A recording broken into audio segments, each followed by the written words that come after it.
Muito prazer, meu nome é Van Douglas. Eu faço parte do Instituto Cultural Encena.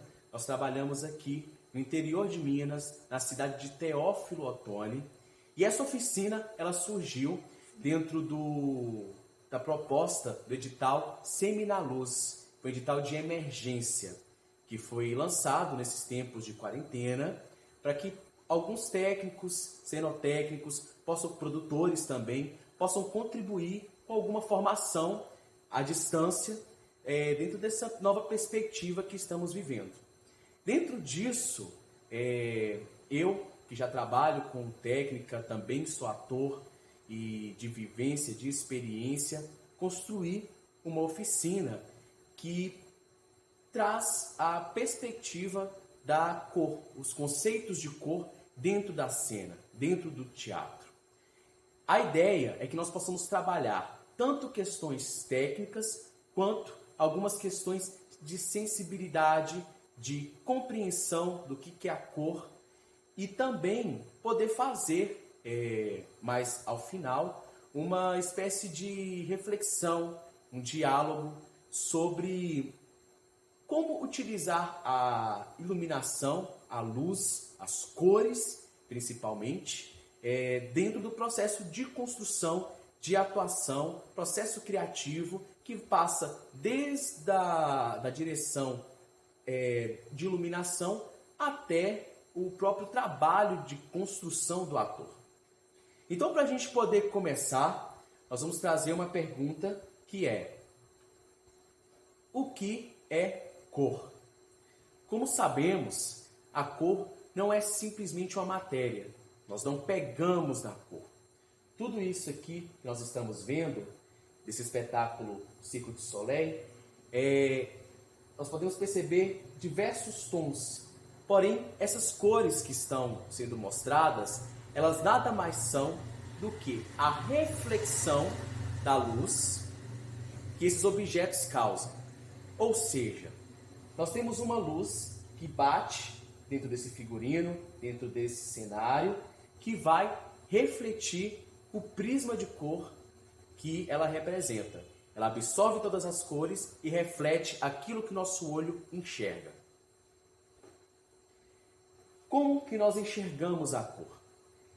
Aqui a gente pode observar duas características das cores. A primeira é a frequência, que está representada nesse lado. A luz visível é aquela que está na frequência que o nosso olho capta, através das células cones, que é o órgão necessário, né? O órgão utilizado, que o nosso olho se faz valer para poder absorver essas cores. Então, nós não podemos enxergar a olho nu uma luz infravermelha, um raio-x, e isso nós utilizamos alguma máquina, algum visor, para poder captar essas frequências de ondas. E cada onda, cada cor, possui o seu comprimento de onda. É isso que irá definir as diferentes tonalidades. Esse é o conceito da física, um conceito bem básico, para a gente ter um pouco de noção, conseguir entender. E percebam que a frequência, ela é a vibração da onda. E isso é muito interessante, nós vamos observar um pouquinho mais à frente, quando nós formos falar sobre as características de cada cor e o quanto que esse tipo de vibração é o que causa estímulos, é o que causa motivação, provocador dentro do entendimento dos significados das cores. Nosso próximo slide, estamos trazendo aqui um pouquinho sobre teoria das cores. Acho que todo mundo já passou pela experiência de pegar tinta, principalmente tinta guache, e misturar, e através disso construir diversas outras tonalidades, diversas outras cores. Como nós podemos observar, nós temos aí algumas cores primárias, que nos é entendido como o amarelo, o azul e o vermelho. Cores secundárias, que são cores que são feitas através da mistura de duas cores primárias. Também cores terciárias, que é quando você mistura uma cor primária com uma cor secundária. Podemos seguir. cores aditivas e subtrativas. Isso aqui que está sendo representado, nós já vamos entrar em que tipo de cor, em que tipo de sistema de cor que nós utilizamos. Aqui vocês podem perceber que nós temos o RYB, Red, Yellow, Blue, que é vermelho, amarelo e azul, e o CMY, né? Ou CMKY, que a gente também conhece, que a gente percebe que tem uma certa diferença, mas também uma semelhança. Eu vou explicar um pouquinho quais são as propriedades de cada uma. A primeira, a CMY, ela normalmente é utilizada na pigmentação e designs gráficos e ela é um sistema redutivo de cor. Já o RYB, ou também conhecido como RGB, que a gente coloca o verde como uma cor primária, como vocês podem observar aí, ele normalmente é o sistema de luz, sistema de cor aditiva. Como assim? Nós pegamos duas tonalidades de cor através da luz, somamos elas para poder gerar uma outra cor.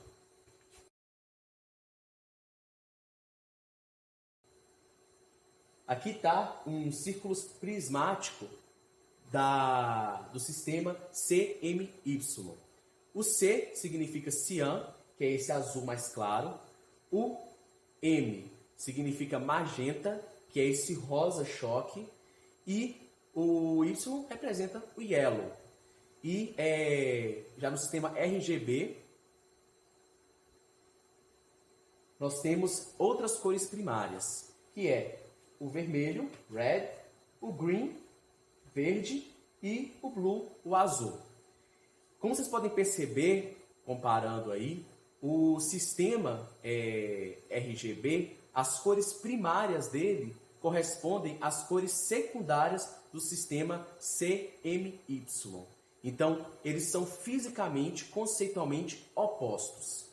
Nós utilizamos na iluminação o sistema aditivo de cores, que é esse, o RGB.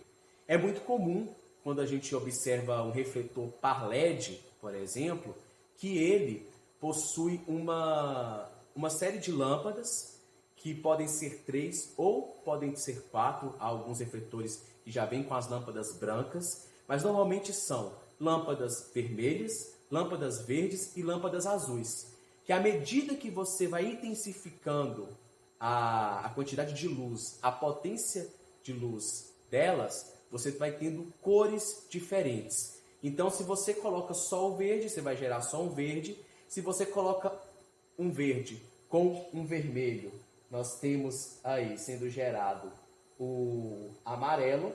Se a gente coloca o azul junto com o vermelho, nós geramos o magenta e por aí vai. E aí, esse outro sistema de cores, o Lab, que ele trabalha um pouquinho dos dois. Nós não costumamos utilizá-lo dentro da iluminação. Ele é utilizado também em peças gráficas, digitais. Também temos o Grayscale, que ele trabalha tons de cinza. A gente tem que entender que o branco e o preto, eles não são exatamente uma cor. Eles são presença ou ausência de luz, ausência de cor. Então, se a gente utiliza um refletor com muita potência, nós estamos adicionando mais branco nele. E a gente vai entender um pouquinho isso quando nós chegarmos na parte de brilho, que são as propriedades da luz. E já falando em propriedade da luz, a primeira característica, a primeira propriedade que nós vamos trabalhar, perdão, da luz não, da cor. A primeira propriedade da cor é a matiz. O que é a matiz? A matiz nada mais é do que o nome que nós damos à cor. Por exemplo, nós temos o vermelho, a matiz é vermelha. Nós temos o azul, a matiz é azul. O amarelo, que é a matiz amarela, ela é a tonalidade. Basicamente isso. Então, quanto mais pura a matiz, mais a gente percebe essa cor. Seguindo o próximo slide, nós temos a saturação. O que é a saturação? A sua saturação vai medir justamente a pureza da cor. E como que ela é medida? Através da quantidade de cinza que a gente acrescenta a ela. Nós temos aqui uma matiz vermelha e vocês podem perceber que quanto mais à esquerda, mais pura ela está, mais a gente percebe esse vermelho. Quanto mais à direita, nós estamos vendo o tom preto, que já está tendo uma... a gente não enxerga mais o vermelho, né? Ele está muito saturado. Seguindo para o próximo slide, percebam, eu trouxe essa comparação de imagens para a gente poder observar a saturação dentro de cada uma das cenas. Nós percebemos que o verde, nessa imagem à direita, está muito mais puro, muito mais intenso. Já do lado esquerdo, do lado direito, ela tem um cinza. Então, o lado esquerdo tem uma maior saturação. Percebam também o quanto que a saturação consegue intensificar ou esconder a textura do material. Nós percebemos do lado esquerdo, do lado direito, perdão, uma maior textura. Nós conseguimos enxergar as diferentes tonalidades, perceber mais o cinza, há um tom mais pastel, que nós vamos observar logo mais à frente, quando a gente for comparar todas essas características. Seguindo, nós temos também o brilho. O brilho normalmente na iluminação é definido pela potência de luz que a gente joga. Quanto maior a claridade, maior a intensidade de branco, mais brilho nós temos dentro dessa cor. Então, quanto maior o brilho, mais vai se aproximando, mais nós vamos vendo essa cor, como a gente pode ver no quadro.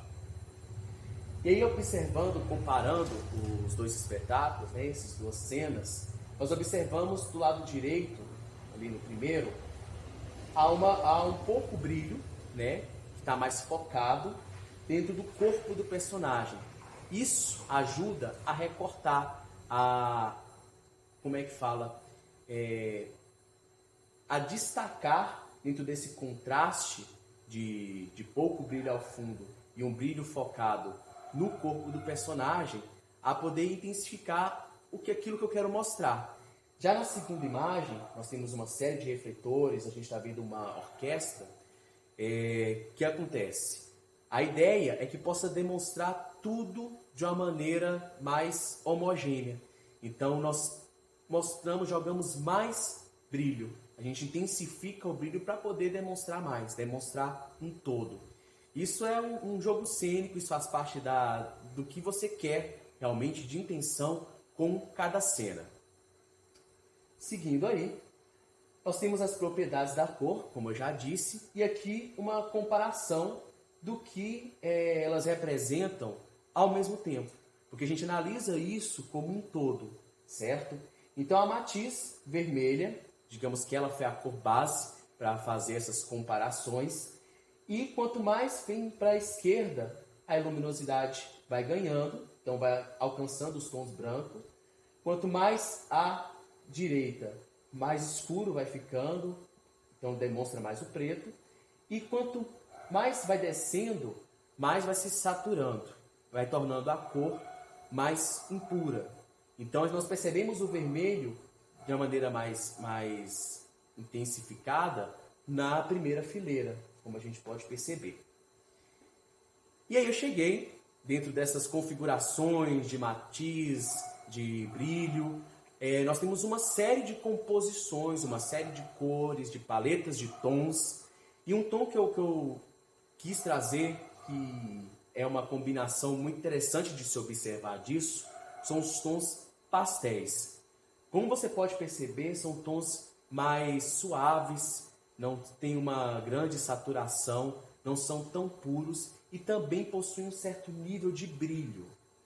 Como a gente pode observar ele dentro da técnica, perceba esse espetáculo, ele possui tons pastéis, são tons suaves, por mais que há um vermelho que às vezes se destaca, a presença de outros tons pastéis faz um contraste dentro desse jogo de luz. A gente percebe uma harmonia aí muito bacana, causado justamente pelo uso desses tons pastéis. Seguindo aí, temos mais um espetáculo que utiliza de tons pastéis e também de tons pastéis mais terrosos. Então nós não temos a presença de nenhuma cor gritante para dar um contraste. E isso causa um efeito único, né? Um efeito um pouco mais realista, mais do cotidiano, dentro da representação que foi buscada ali. Seguindo, a harmonia das cores.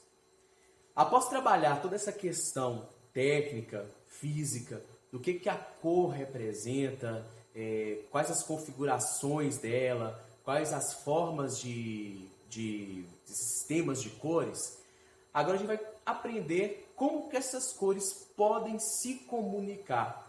Quais são os sistemas que nós conhecemos de harmonia das cores. Como a gente vai escolher quais cores utilizar dentro daquela composição. E aí eu acho interessante, você como iluminador, nós como iluminadores, compreender o seguinte: nem toda essa harmonia precisa vir somente da iluminação.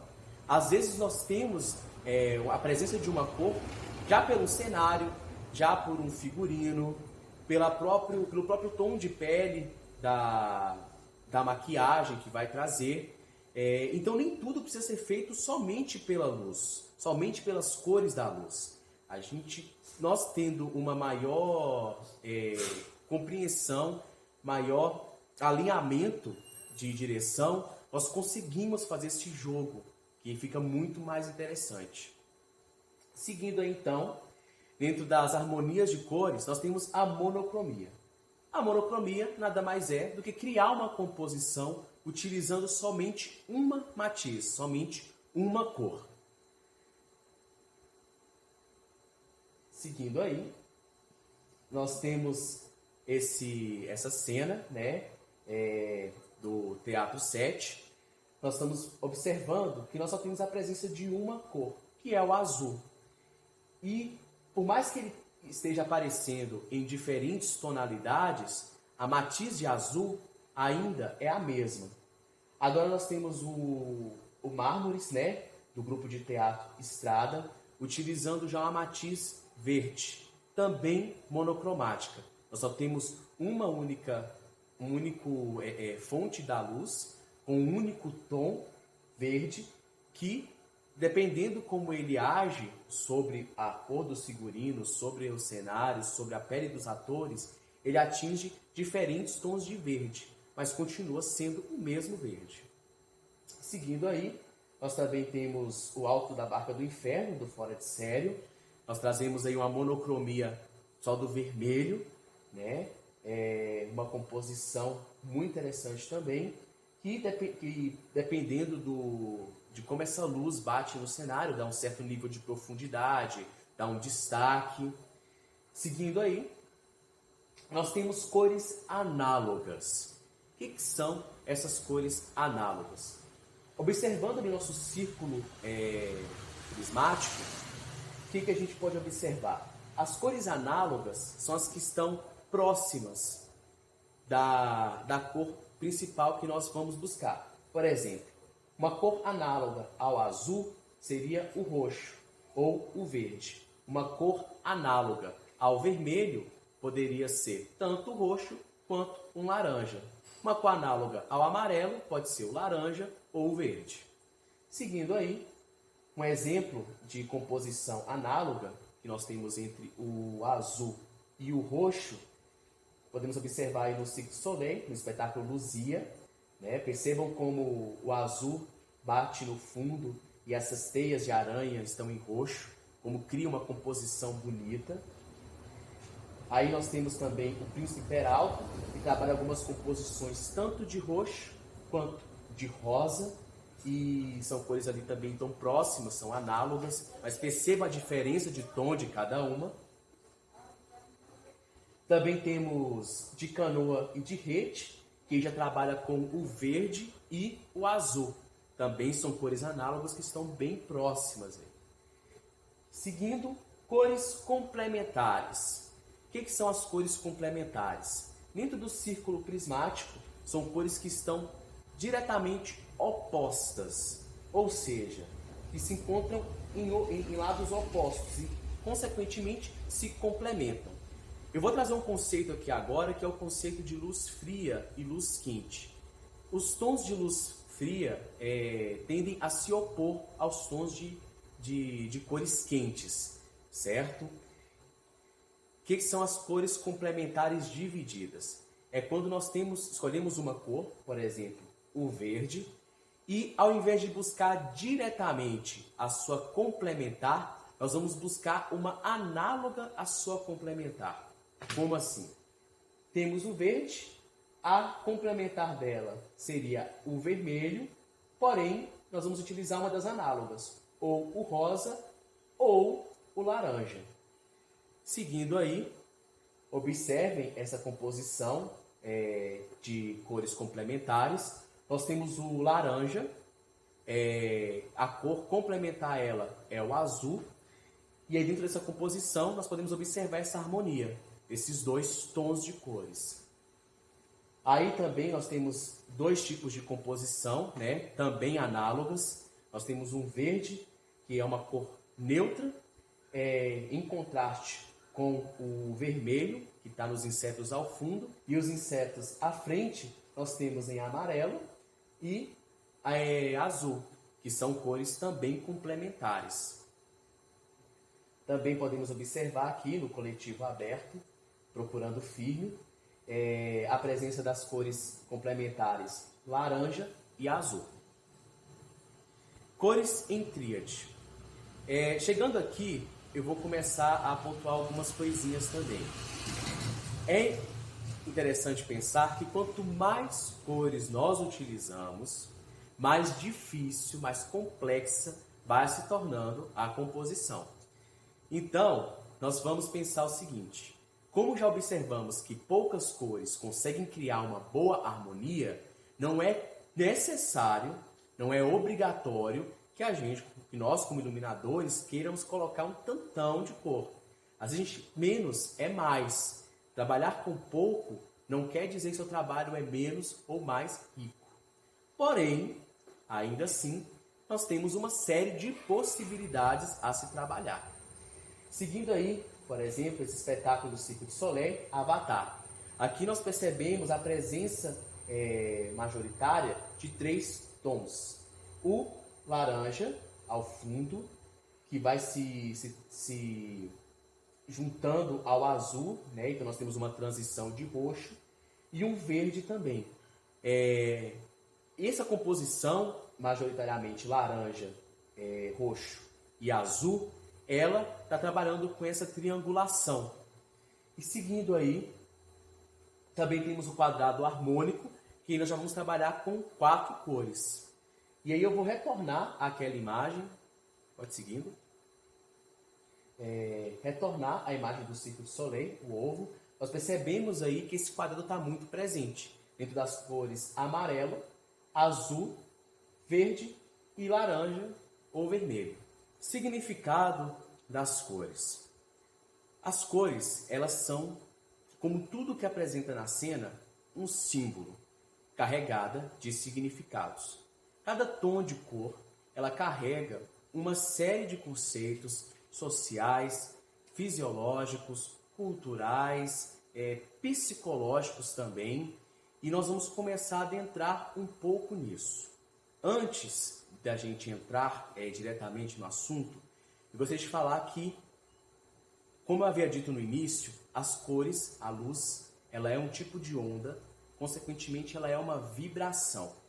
Essa vibração, ela causa um efeito sobre nós. Nós captamos essa luz através das cores, nós captamos os objetos através de cores, mas elas também ativam uma série de reações em nosso organismo.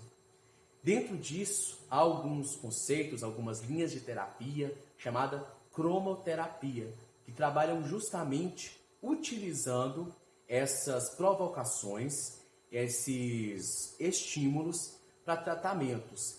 e que também exploram os seus significados. Dentro disso, eu trarei alguns conceitos sociais comuns às cores, mas também trarei esses conceitos um pouco mais abstratos, um pouco mais subjetivos, para que a gente também possa explorar essa área, que é bastante interessante. Seguindo aí, trazendo a primeira cor, o vermelho. O vermelho é uma cor que está muito associada ao amor, paixão, mas também pode ser associada ao sangue, fogo, guerra, o inferno e o perigo. Como nós podemos observar, ela é uma cor quente, ela é uma cor intensa e algo muito interessante para a gente poder perceber e também trabalhar pensando em um público-alvo, que geneticamente, eu já vou entrar um pouquinho também na genética de cada cor, as mulheres tendem a absorver mais tipos, perceber as maiores variações do tom de vermelho, por conta da presença de 2 cromossomos X. Percebem como a nossa biologia, a nossa composição também afeta isso? Seguindo aí as cores, nós temos o laranja, que é uma cor associada à alegria, à energia, à força, exuberância, atividade, sociabilidade e criatividade. Essa cor, ela tende a iluminar mais, ela é uma cor quente. Os tons de laranja e de amarelo são as cores que trazem um maior brilho. O laranja, em específico, o âmbar, principalmente no seu tom de âmbar, é muito utilizado como uma forma de correção. Eu, pessoalmente, eu acho que é um dos tons mais bonitos para se utilizar cenicamente. E eu tendo a utilizar isso, inclusive, como uma assinatura. Porque as cores também são a iluminação cênica, ela é uma forma artística, mostrada dentro do teatro, e que a gente pode realmente viajar nisso aí.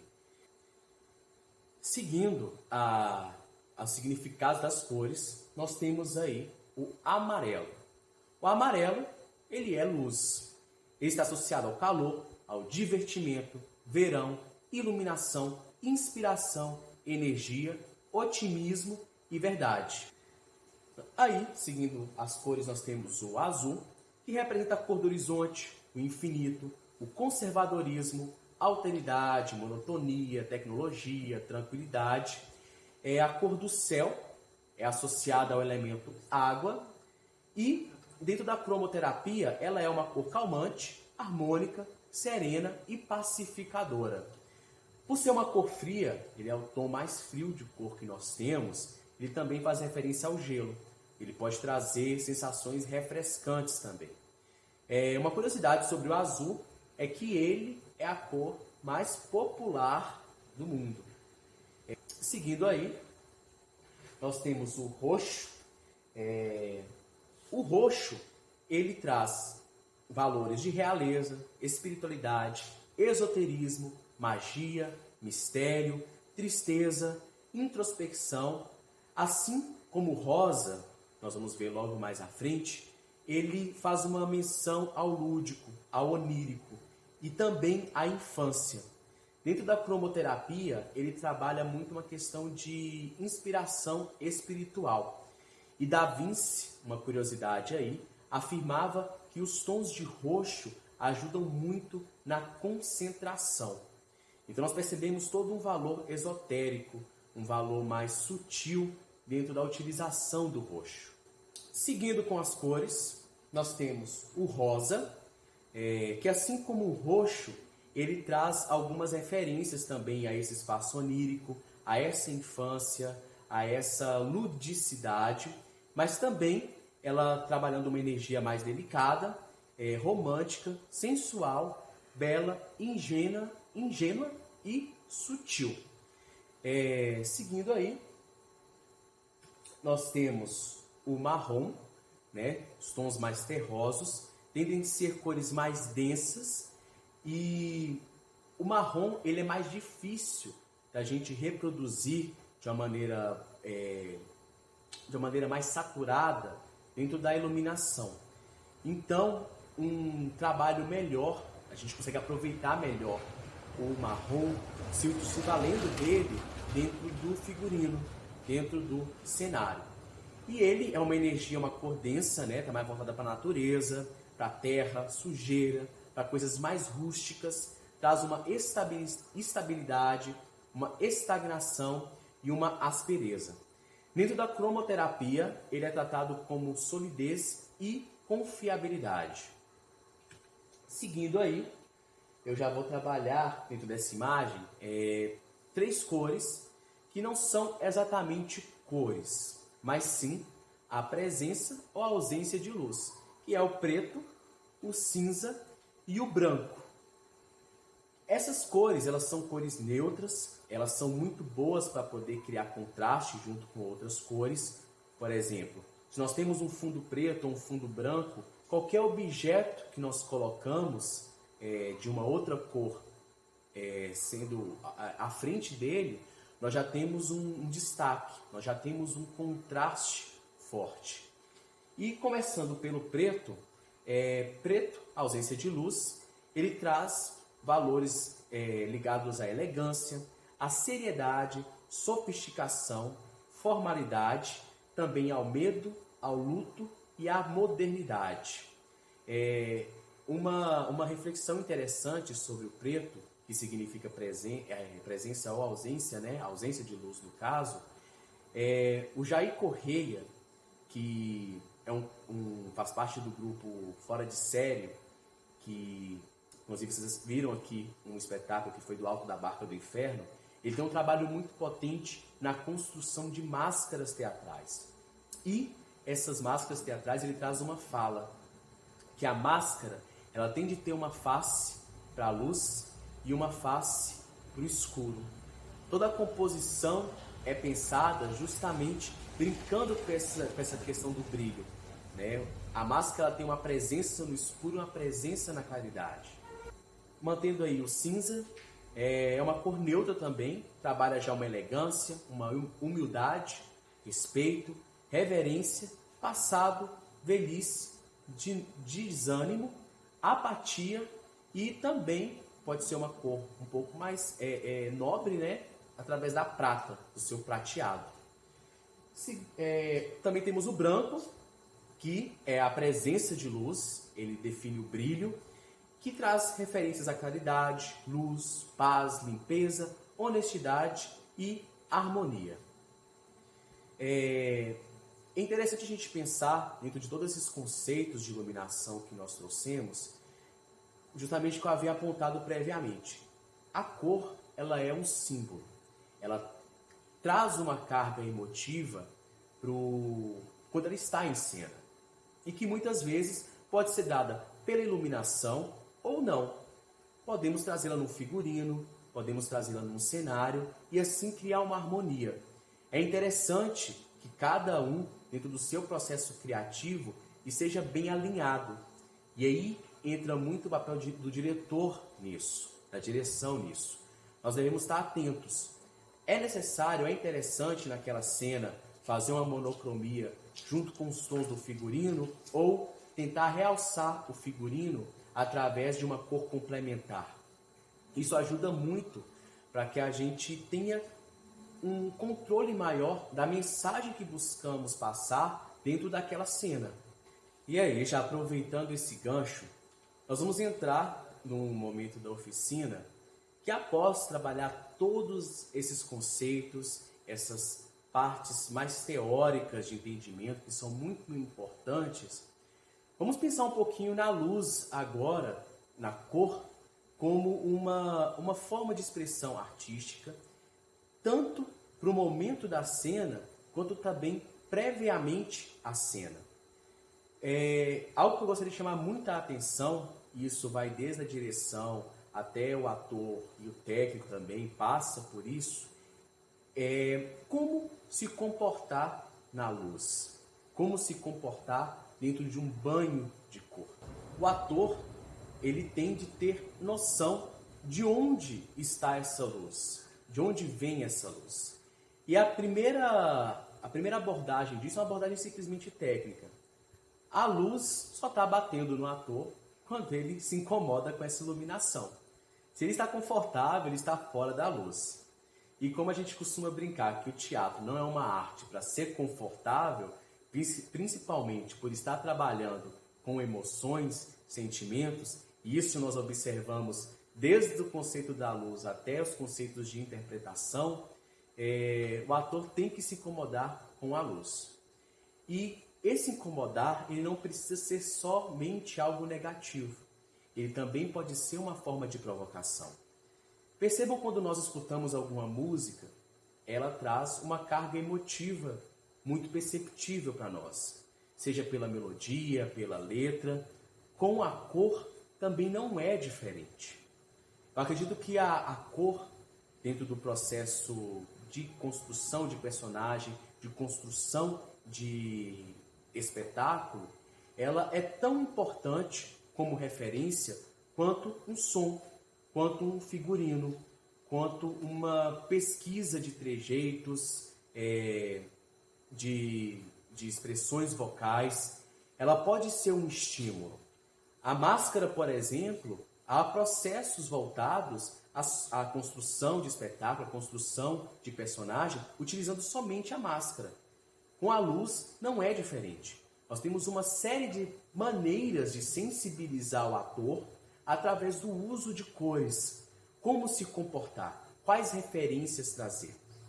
O que, consequentemente, dentro da cena, quando nós estamos banhados por uma luz, quando se utiliza um contra, uma geral, uma luz de corredor, ela causa efeitos diferentes, ela causa estímulos diferentes dentro da cena, que podem ser tanto um propulsor para potencializar a minha cena, caso eu tenha um domínio, caso eu tenha um conhecimento, ou também pode ser um inibidor.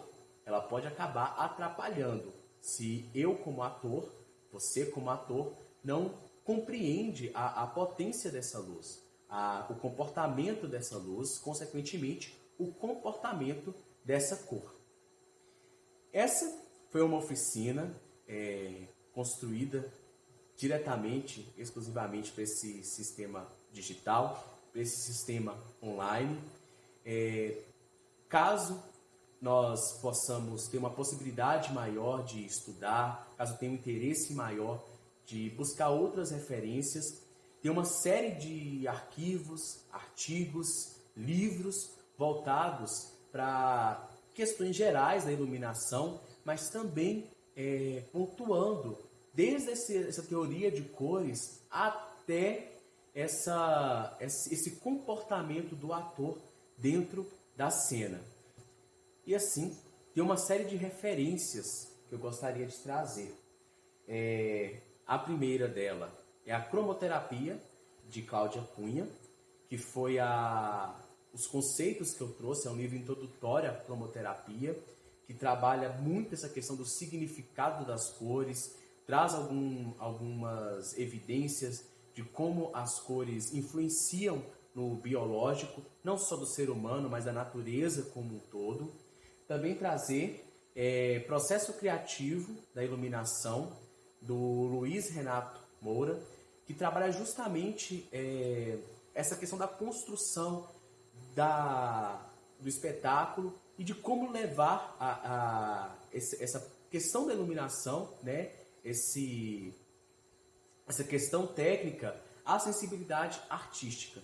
Também temos aí a iluminação cênica no trabalho do ator, também do Luiz Renato Moura, que aí já está trazendo justamente esse comportamento do ator na luz, nas cores, e trazer também a iluminação cênica como elementos modificadores dos espetáculos, seus efeitos sobre os objetos de cena, da Bárbara Suassuna. Esse artigo ele é muito interessante, porque vai trabalhar justamente essa questão de cores dentro da luz, dentro do cenário, dentro do figurino, como utilizar, onde utilizar, qual a maneira mais coerente de se utilizar. E assim, estamos chegando ao final dessa oficina. É importante para o técnico, é importante para o diretor, para o ator, compreender cada vez mais a importância da iluminação cênica e a importância das cores dentro da iluminação cênica. Não só dentro dela, mas também. É interessante pensar também que os refletores técnicos, caso de um par, de um PC, de um elipsoidal, não são as únicas fontes de iluminação, as únicas fontes de cor que podemos trazer dentro dessa área da cenotécnica, da iluminação. Nós podemos explorar luzes naturais dentro de intervenções, dentro de performance, podemos explorar outras fontes de luz não técnicas, como abajus, lâmpadas caseiras, que trazem efeitos totalmente diferentes. Nós temos no mercado uma variedade muito grande de fontes que podem trazer luzes mais suaves, luzes mais densas, realçar algumas cores, esconder outras cores e, enfim, o trabalho de iluminador, a linguagem da iluminação cênica é uma linguagem muito rica, muito interessante de se explorar, principalmente sobre esse prisma, essa ótica das cores.